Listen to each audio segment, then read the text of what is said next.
you guys? Woo! All right, so I've got a treat for you. We're going to be talking about women running for office.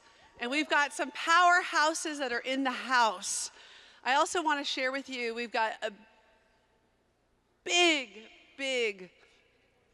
speaker that's going to be coming this evening. And so I want to make sure that you guys are pacing yourself.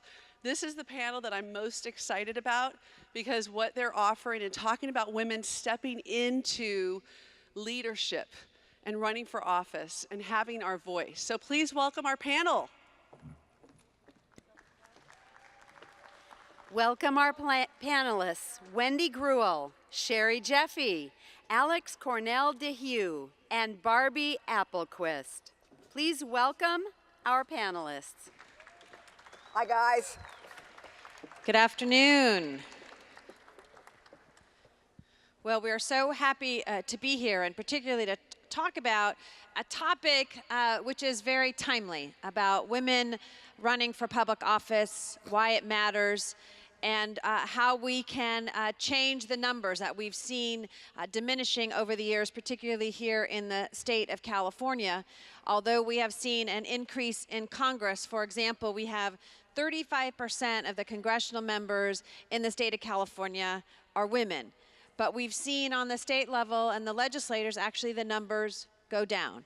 And on a national level, we've also seen the numbers not increase that we would like to see. In Congress, we actually have the highest number we've ever had, which is 104 members of Congress in the Senate and the House of Representatives. But we know we can do better. And the question is, why does it matter to have more women in office? When you think about the issues that are important to women, it's important to have someone who speaks for you. As someone who has been an elected official, I like to say I'm a recovering politician. I was a city council member for 7.5 years and city controller in Los Angeles for 4 years, only the second woman ever to be a citywide office holder, and made a run for mayor of Los Angeles and first ever to be in a runoff, a woman to be in the runoff for the mayor of Los Angeles. And, well, thank you. But we have many glass ceilings to still break. And so I want to ask our panelists today the question that I started off with. Why does it matter to have women in public office? And what do you think are some of the barriers that we have in running for office? And I'm going to turn to my left. Yes. I'm not left. Wonderful Sherry Bebich Jeffy, who has really been one of those individuals I have looked up to, who has been as someone who is commentating on TV and asking some of those tough questions as well. So I'm going to turn to you first. Oh, thank you. And I'm the only one without, I don't need a microphone. I think you can all hear me. Why do women run for public office? There are so many reasons. It would take us all afternoon to go through them, quite frankly. Why don't more women run for public office? Well, again, there are so many factors that impinge upon a woman's life. It's still very difficult for many women to prioritize their lives in a way that grants them permission to give up more time at home, to give up more time at a day job, if you will, to get into what is today a really ugly political arena and run for office. But I want to hear from you, not only whether or not you want to run for office and why. I want to hear from those of you who don't want to run for office and why, because that's equally as important. What does it mean? Well, we all know what it means. It is true that women and men have different perspectives, and within each gender, every gender, there are different perspectives, and we need to hear from all of them, if indeed we are going to remain a representative democracy.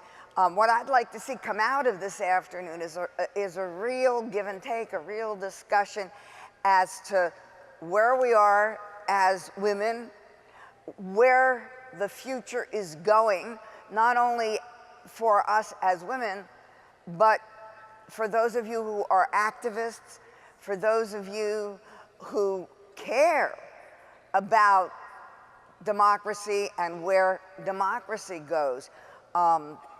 I think we all have to sort of get into it together and focus on far more broader goals than simply what issue must I demand. It's what we all must demand and what we all must be educated in regarding all of our issues. That is extremely important today. And I'll hand it over to Alex. Thank you. Alex.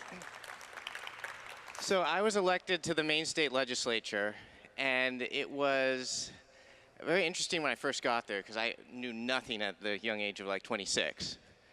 And now I'm 34, and the more I've learned, the more I realize that it's unbelievably important to have a balance between the genders in elected office. It's been shown statistically and anecdotally in the committee rooms that I served in, that it creates a much better policy for the people. Because ultimately why we run is we're serving the people of our state, our community, and our country and the world, and making a difference. Well, that's why you ran. I can tell you there are some others who don't run for that. There's a select few, I can name some names. But a lot of people will say, hey, so why did you run? And the automatic reaction is to go to like, here's what I want to do, here's this and this, here's the policy position. But that's something that really is backwards if you think about how the society is programmed in the marketing and the communications world. We're told it's have, do, be. We're told if you have this, so if you have all the equipment, everything ready, lined up to run for office, then you can do it, and then you'll have the result of being elected. That's not really how it works. We're told that, hey, if you have that fast car, you do something with like drive ludicrous speeds with your new Tesla, and then you'll be happy. You're told that if you get a wedding ring, you have the wedding, and then you'll be happy. But we all know that this is all short-term and short-lived. You don't have to have everything in the world before we can have that result. If you look at Dr. King, he had a dream. He didn't have a 5-point plan. He had a dream, he had a vision that inspired people. And then he did things with that. He told good stories. He inspired people. He had marches. And then we have a result, the Voting Rights Act. So really the model for running is you don't have to have everything lined up in the beginning. It's the way of being, the values, the dreams that matter the most. So what I would invite everyone, just stand up for a second. Energetically, hey. And then turn to someone you might not really know, and then introduce yourself and say, hey, I am passionate about this. And then say what you do. So you get 1 minute to do that. I am passionate about this, and within what you do after that. Because the automatic reaction is to say first is, hey, here's who I am and what I do. That's how we're programmed. Really, it's what your passion is, and that's when you begin to run. And that's when you make the world a better place. So, for example, those who might be a little shy, Alex, what are you passionate about? So, for instance, I'm absolutely passionate about seeing women and veterans get elected to office. I hold training programs where we inspire and we train people, particularly focused on women veterans. And within the unfortunate thing there's only 7 women veterans elected to Congress in the last 100 years. And that's got to change. And that's why I'm passionate about doing that. So I'm passionate about women veterans getting elected to office. I'm going to do things like get trainings happening across the U.S., and then we're going to have a result, more women veterans elected to office. And Barbie, you're one of those who ran for office as well. And we know the history, maybe you can tell a reason why you did that. But so often women have to be asked many times to run, where men have no question about, of course I'm going to run and I'm going to win. Tell us a little bit about your journey in running for office. So as Alex was mentioning about sort of the things that you should have before you run, I did not have any of those. I had the values, I had the personal drive, but I didn't have the standard things that one should have when they run. I chose to run when a seat opened up unexpectedly in our state Senate district because our congressman had decided to retire. I felt and believed, and I still do, that my voice isn't well represented in the state legislature. And I felt I had an opportunity to raise my voice and to represent the voices of those who also feel not represented. Now, on paper I look like this, blonde girl from Southern California. What do I mean? I don't feel that I'm represented. For me personally, what I care about health insurance and access to health care, because I am a 2-time cancer survivor. And I felt that with what's happening with the Affordable Care Act, even then when I ran in 2014, that if I didn't raise my voice about my experience, then the only conversations that were going to be had were those mostly of older white men who haven't had to think about the same things that I've had to think about. So it's one of the reasons I ran, to make sure that my voice was represented. But I'm also a mom. Oh, thank you. I'm a mom to it was 3 years ago, so a 6-year-old daughter, and she was in kindergarten. Looking at the way that she looks at the world, how she explores and experiments and tries and deals with friendships and gender stereotypes, even as just a 6-year-old child. Many of the people who are making decisions and positions of power haven't had to interact with a 6-year-old child in a long time. And maybe it's just their grandchild for little bits during the holidays. But do they understand what it feels like to be a 6-year-old girl bullied on the playground? Do they understand what it's like to not be able to afford the materials to make slime at home like all of your other friends might be doing? All of these sort of issues that our kids have had to deal with in the past, but even more so with the rise of social media and internet. There are schools across this country, and even some in California, where children are given assignments where they have to use the internet, but they don't have the internet at home. They don't have the access to that technology, to those tools. So how do we make sure that those voices are represented? And like Wendy was mentioning, women tend to have to be asked 8 times before they will run. And I had been asked to run for different types of seats over the past few years. I want to ask her a And I felt question. this was my time, this was an opportunity that I could raise my voice and hopefully represent the voices of others. So I went for it. I have a question for you, Barbie. Go ahead. What do you think you contributed to your loss? Why do you think you did lose? And if you were to run again, would you, or how would you change your game plan accordingly? It's a very good question. Something I've thought about a lot since I ran. So I ran in 2014. We had a very short window. Normally, candidates should give themselves the 2 years to run a campaign. We had 4 months. And as a first-time candidate, I had never really built up that kind of personal database. I didn't know how much my family and friends could donate. I mean, I thought I did based on holidays and things, but I didn't really have that knowledge.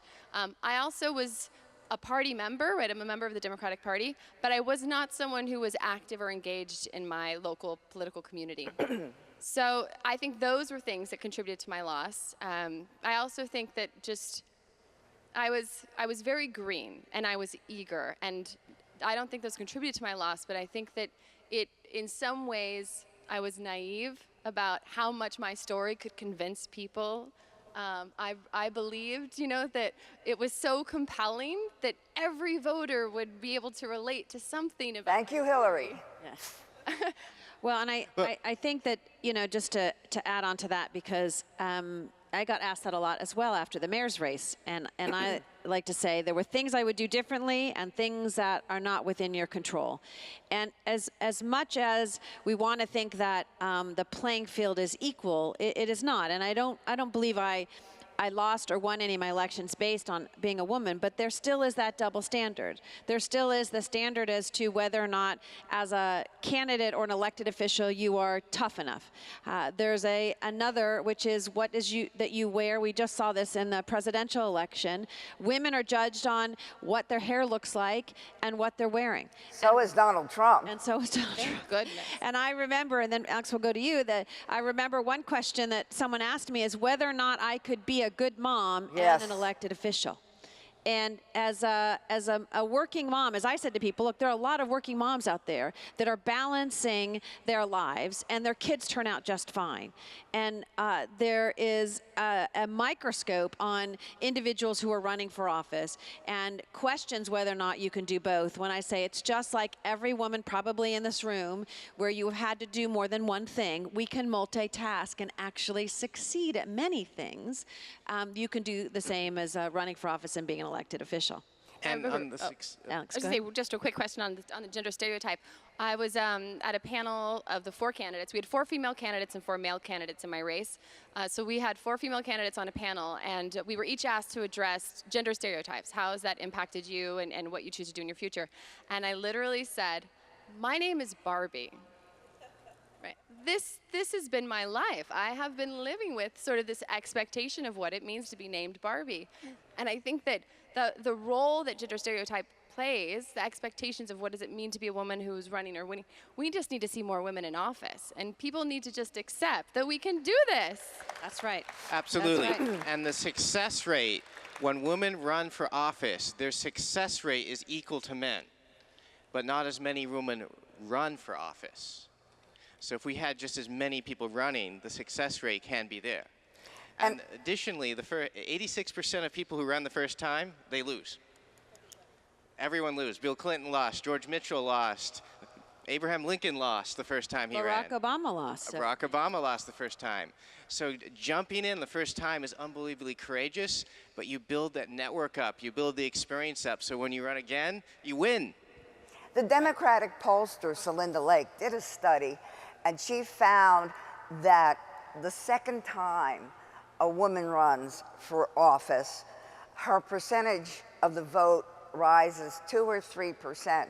And Lake said, if that is the case in the next presidential election in 2020, assuming that it's a woman and she is running against Donald Trump, that could make Donald Trump, given the margin between him and Hillary Clinton, that could make Donald Trump a one-term president. I think we have a welcoming crowd to that as well. All the Trump supporters. You know, one of the things that you mentioned is about our ability to ask questions from the floor. So I hope you're thinking about some of the questions you might ask us as we go through the second half of the panel. We have a half hour, and we want to have a few more questions up here, and then we will come to you to ask us questions about what it means not only to run for office, but what it means and the experiences that we have had going forward. Sherry, you have been on numerous shows, political shows, and on TV. Do you think, even in the media, that as they treat politicians differently, those that are women and those that are men? You mean, does the media treat them different? If they're male, yeah. If they're female, from my own experience, I think it's less likely. What I like to do, and I think what other women in the media like to do, at least on occasion, is to treat men like men treat women on the media. And that kind of opens up their eyes. And it is done. It is done. Less and less so, though. I love watching women who are interviewed in the media, politicians, women politicians who are interviewed in the media. And I'm not putting Hillary Clinton into that category, because at that level it is different and there's no way around it. But there is a growing confidence and a growing surety among the women politicians that I've observed and that I've interviewed, particularly on, well, even on a legislative level, but certainly on congressional senatorial level. And on the cabinet level in particular, it varies with the president and his, so far, appointments.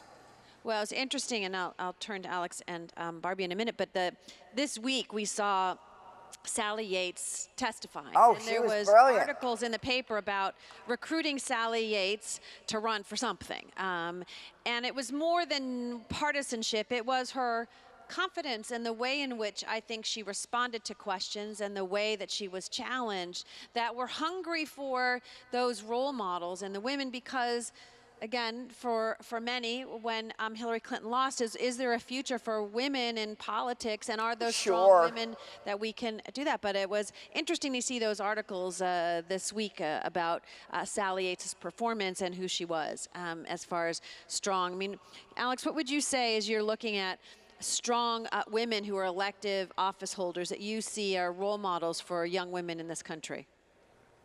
Well, in the state of Maine, we have some really amazing women role models from both sides of the aisle.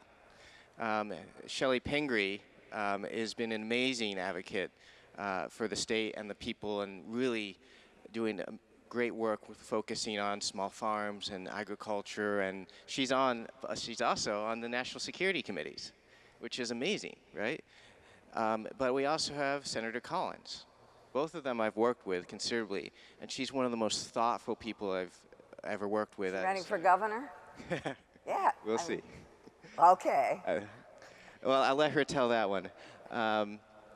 But what the impact of having those strong women leaders in the legislatures across the U.S., city councils, and all the way at Congress is unbelievably important, because you can see in the health care bill that just got changed, every single person lining up during that bill ceremony, not the signing, but the announcement, The party. was a male.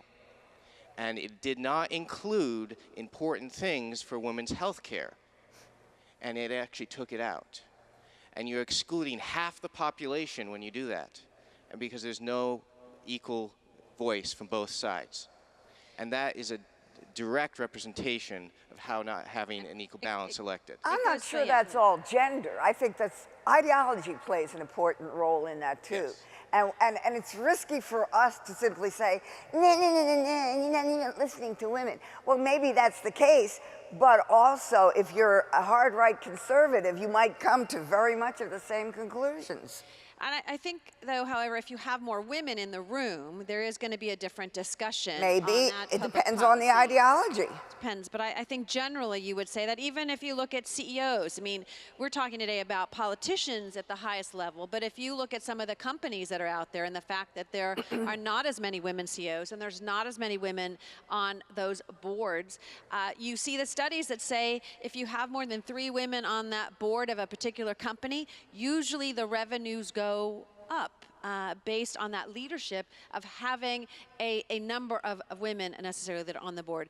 Barbara, you mentioned Same chair of the board, same makeup. Otherwise, I'm a little skeptical. I'm sorry, I'm an academic, and that doesn't ring true. I'll have to That just send you the because studies, there yeah. are women on the board, profits explode. I think it's, again, I don't know. What if it's directly- economic area? There's obviously probably several Yeah, reasons and we for got to be that, but I think- careful about that. We do, because we'll be so disappointed when we don't get what we think we deserve because we are women. And again, I'm quoting studies that were done from an academic standpoint, not my own personal, but I think it is one that, Send again, you them to can't me. just say women only, but I think there is a added benefit to having women on those boards. Barbie, you have a daughter, as you mentioned, and what do you talk to her about in the future of women in politics and possibilities of a woman being president of the United States, or the issues that she may care about in the future? So I brought her with me on the campaign trail. Full disclosure, I was the co-director of the California Veterans and Military Families for Hillary. My father was in the military. My brother-in-law currently serves. So it was an amazing experience to be able to be out there, knocking on doors, making phone calls. And I brought my daughter with me everywhere. I mean, everywhere that I could if she was, not in school or other events. But she got to meet Hillary, and that was an amazing moment. Because for me, I don't remember being raised in an environment where women were the leaders. I mean, I had a household with my grandmother and my mom who were very vocal and active, and I have 2 sisters. But it was always men who were in charge at church. My father was in the military, so most of his colleagues were men. My mom worked part-time jobs out of the house, but never in any sort of strong position of power. It's been really important for me, for my daughter, to see that women have jobs in many places, and the most important place is in office. I think about when she met Hillary for that first time, and we were standing in the line. Hillary had just given this speech, in front of a group of families in Los Angeles at the Muppet Studio. And she only allowed questions from children in this audience. So all of us grown-ups were in the back, you know, kind of just like nervous and excited. And it's the children who are asking the questions. Children as young as 2 and 3 years old, all the way up to teenagers. It was really important for my daughter to see that kids have important questions to ask. And they should be able to ask these questions to the people who were asking for leadership. So when she finally got to meet Hillary and we're walking to that line, she was so proud, you know, kind of her arms at her side and, you know, with a little bit of a strut. And when we finished, she's like, Mom, can we get the pictures now? Right, because we take all of our pictures on our camera phone. But we had to wait a little bit. We had to wait a little bit to get these pictures. And when we finally got them, she put it on her iPad and she shared it with her friends on text messaging. And she was so proud to have had this opportunity to meet someone and to feel like she could reach out to her. And I think that's another piece that's missing too for many of us. And it's not just having male leaders, but generally we're told to kind of step back, sit back, let the other people decide. And often it's let the men in the room decide, let the board decide, let the executives decide. And we have to be in charge a bit more of our lives to say this matters to us. We have to change the narrative. And a friend of mine's daughter was asked by her teacher, she's in 8th grade, to write a realistic story about the future. And she wrote a story about that she was going to run for President of the United States. And the teacher actually told her that that was not realistic and she needed to do it over. And Was it a male or a female teacher? it was a female teacher, believe it or not. So I think that we have a lot of work to do to be able to educate people that it is possible and that some of our children are actually growing up believing that there can be equality in politics and government, in business and other levels. We have just a little over 9 minutes, and I would love to have people ask some questions. I don't know if there's someone out there who has a microphone. That gentleman's going to go grab mine. No? Yes, he's going to grab mine. Okay. You can borrow mine. You can share. Okay. Is that okay? Yep, Alex. Well, Alex, you want to say something while he's going down there? Please raise your hand if you, and there's a woman over here that wants to ask a question, so he's going to come your way. But Alex, you wanted to say something before we do that. Just really quickly on the importance of including women. I do public affairs for the Navy as well, so I work all over the world in the Navy Reserve. And it's fascinating when you look at the studies of it's well documented in countries that have women more in equality positions in government and other parts of society. The violence rates and the rates of insecurity are far lower, and that's an indication of the powerful reason they include everyone. Absolutely. Thank you, Alex. Yes, ma'am. Yes, hi, I'm Christina Jordan, and I have to admit what I always wonder about is after the election, when you have lost, what is your life after losing and not winning that first time or second or third or whatever? How does your life change? Are you inspired to keep going at it again? And what happens to you? What happens to your life? Yeah. And how do you feel? So I'll just real quickly. I lost. I came in last place. Someone has to. It changed significantly for me. All of a sudden, I was now at the stage with people talking about the issues that I cared about, and I didn't want to lose that opportunity. So I kept building my relationships. I ended up taking on positions in local boards. I'm the co-chair of the task force for my local community's early childhood education. So I've now been able to have these opportunities to represent my voice and the voices of those who haven't been heard. I also serve in my local Democratic club. So the things that I lacked when I was running, I've really been able to find another place and to have a seat at the table. So I'm glad I ran. I'm frustrated I lost, but I hope to run again in time. And I think for me, running for mayor of Los Angeles is like running for governor in some other states. The kind of media attention that you have and the microscope that you are under. And I think it is important, as Barbie said, I mean, she did the right thing as well, which is you stand up the next day and say, I am proud of what I did. I got 46% of the vote. I worked hard. I did my best. And I'm going to continue to use my voice. And that is important. It is important to continue to use your voice because, again, lots of people have lost their jobs and they go to the next job. And that there's a lot of scrutiny as to how you handle it and how is, particularly a woman, how are you going to handle that loss? And it's about standing up the next day and said, I gave it my best. And I will tell a quick story on my son. The hardest thing for me when my son was 9 years old was to tell him the next morning that we had lost. He had fallen asleep at midnight. And, you know, it was tears. It was, and nothing that chocolate chip pancakes didn't help, I will tell you, in the morning. And a few days later, his fourth grade teacher emailed me and said a story about your son. And I was worried as I started to read it, because she had never emailed me before, and said, we were reading a book on the gold rush. And in that book, a character says, boys are more courageous than girls. And I asked the class, was that true? And of course, kids raise their hand and say, no, look at Amelia Earhart, look at Rosa Parks, look at Dolores Huerta. Your son raised his hand and said, my mom. My mom was courageous enough to try to be the first woman mayor, and I'm proud of her. And I think the message I sent to him was, you win or lose, you're going to survive. And he ran for student body president 4 months later in his elementary school, and thank God he won by 2 votes. But I think we talk about it in our Voter family. fraud, voter fraud. Oh.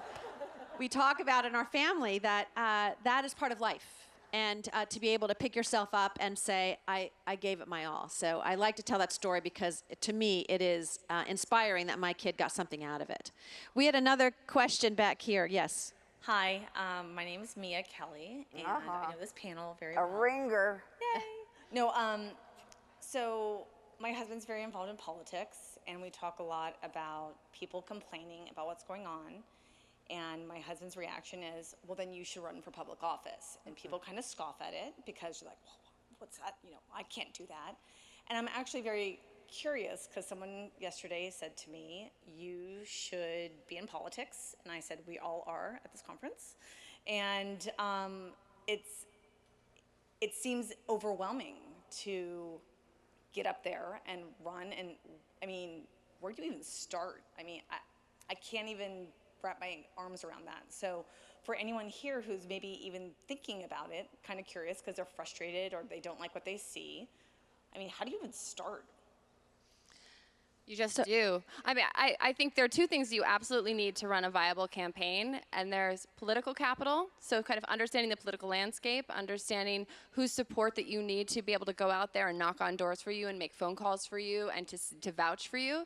But you also need financial capital. Sometimes it's your own financial capital. Sometimes it's money you raise from friends and family and people who believe in you. Sometimes you take a loan. But you absolutely need financial capital and political capital. Each race is different, right? Figuring out if you're running for a city council or a water board race is different than running for a state senate or U.S. Senate. So there are things to evaluate. But I mean, I think between everyone on this panel, we have tons of resources that we're happy to share. So feel free to Google any of us, and I'm sure that you can find the links to it. But as a woman running, I would consider looking into Emerge California, Emerge America. We also have, there's Close the Gap is another good organization. I mean, there are tons of resources out there, but you have to just do it. At some point, you decide in your mind, I'm going to run. You look at sort of the landscape, you assess, right? You make your decision. But the first decision you make is in your head saying, I'm going to do this. Maybe not right now, maybe not this race, maybe not in this community, but I'm going to run. But you encourage, and just to follow up with that, Mia, is getting involved in serving on a commission or in your local, as you said, your local Democratic Party and or Republican, whatever entity that you want to get involved with.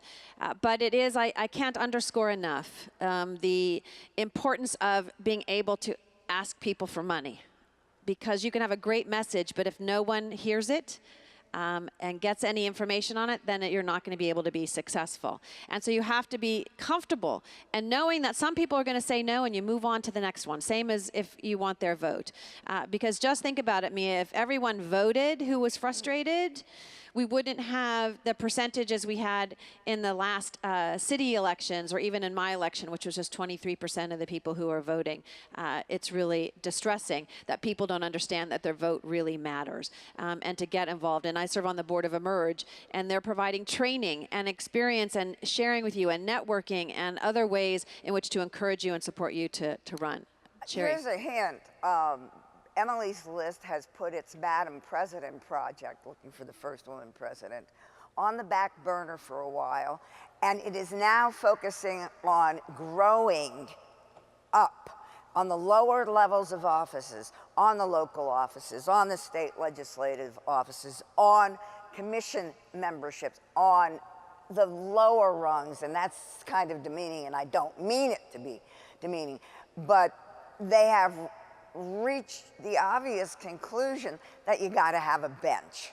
Whether you win or lose the first time, try it in your community, and then begin to build. And I think these days you're going to be more likely to have support for that from groups like Emerge, from groups like Emily's List. You want to run for office? Hell, do it. There's no excuse, quite frankly. Don't even think about it if you think you can't do it. Just do it. And yes, thank you, Sherry. And thousands of women in the last several months have signed up to run. I mean, they've seen an amazing increase. 12,000 to Emily's List. 12,000 to Emily's List, who have said, I'm interested in running and making a difference. And so we sometimes see a silver lining and getting people inspired when they said, I've had enough, I'm going to use my voice, and that's really important. Did we have another? Sorry, it's hard to see. They have the one lights. over here, I think. Question right over here. Okay. He's coming to you. There he is.